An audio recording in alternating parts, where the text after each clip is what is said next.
My channel. তোমাদের সবাইকে ঈদের অনেক শুভেচ্ছা। আশা করি তোমাদের আজকের দিনটা খুব ভালো কাটছে। আজকে আমি ঈদের দিনে ভিডিওটা করছি, আজকে পোস্ট করতে পারবো নাকি আমি জানি না। যদি পোস্ট না করতে পারি পরের দিনই তোমাদেরকে জানিয়ে দিলাম। তোমাদের ভালো কাটুক, আজকের দিনটা খুব ভালো কাটুক এটাই বলবো। আর আমাদের এখানে ঈদের জন্য সব ছুটি থাকে, 10 দিন 11 দিন ছুটি থাকে। আমার মেয়ের স্কুল এখানে 11 দিন প্রায় ছুটি, তো সেই জন্য এখানে কিছু মানে বন্ধুদের সাথে গেট টুগেদার এসব কিছু করা হয়। আজকে যেমন আমাদের বাড়িতে করা হচ্ছে একটা ছোটখাটো গেট টুগেদার। তো এখানে আমরা সব মানে বাঙালি বন্ধুরাই আসবে, খাওয়া দাওয়া সেই বাঙালি মতোই হবে, পুরো ট্র্যাডিশনাল আমাদের যে রান্না বান্না সেটাই হচ্ছে।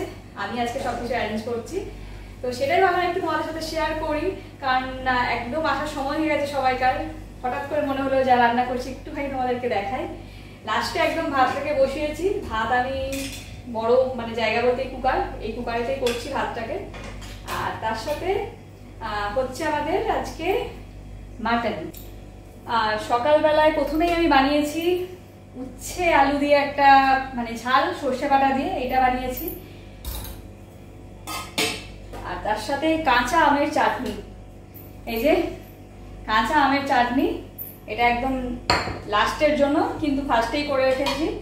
আর হয়েছে ফিশ ভর্তা, মাছের ভর্তা, শিবাস মাছ এখানে পাওয়া যায় ফ্রেশ একদম সমুদ্রে। আর শিবাস মাছটাকে বলে ভেটকি মাছ। ভেটকি মাছের ভর্তা হয়েছে, মাছটাকে সেদ্ধ করে তারপরে সব মশলা দিয়ে করে রাখা হয়েছে। আর এরকম বল সাইজের করা হয়েছে। এখানে যখন আমরা বাংলাদেশ রেস্টুরেন্টে খেতে যাই ওরা এরকম টাইপের দেয়, তো সেই জন্য এরকম ভাবে করে রেখেছি, দিতে সুবিধা হবে দেওয়ার সময়। কারণ একদম একটা ড্রাই ড্রাই হয় ভাতের সাথে, মানে গরম ভাতের সাথে রেখে খেতে হয়।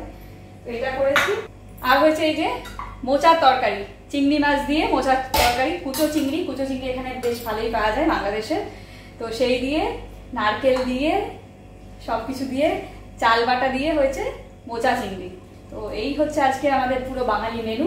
ভাতটা লাস্টে করছি, ভাতটা যাতে একদম গরম থাকে, গরম গরম ভাত একদম ভালো লাগে লাস্টে। তো সেই জন্যই স্নান টান করে এসে ভাতটাকে বসেছি। স্নান করার আগে সবকিছু রেডি করে রেখে দিয়ে গেছিলাম, মানে মোটামুটি হয়ে গেছে। আর এখানে হচ্ছে মাটনটা এখনো হচ্ছে, মাটনটা কষাতেই সময় লাগে, ফুটছে এখনো হবে। আর মাটনটা যাতে রংটা একটু কালো কালো হয়, তো তাই জন্য চা একটু জলে ফুটিয়ে রাখা হয়েছে, এইটা লাস্টে দিয়ে দেওয়া হবে।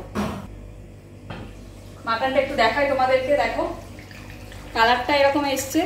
আর একটুখানি অন্যরকম কালার আনার জন্য এই যে চাটাকে ফুটানো হয়েছে জলেতে ভালো করে, এইটাকে দেওয়া হবে কালারটা যাতে একটু ব্ল্যাক ব্ল্যাক আসে। তো মাটন আমাদের খুব কম হয়, অনেকদিন পরে মাটন হচ্ছে। তোমাদেরকে আগে দেখেছিলাম বিচে গেছিলাম, তখন খুব একটা খাওয়া হয় না মাটন।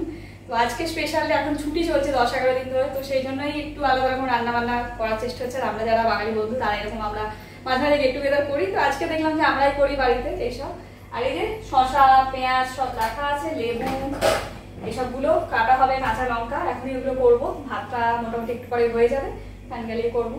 তো আজকে আমাদের ছুটির লাঞ্চ এইটুকুই তোমাদের সাথে শেয়ার করলাম, এরপরে ফ্রেন্ডরা আসবে।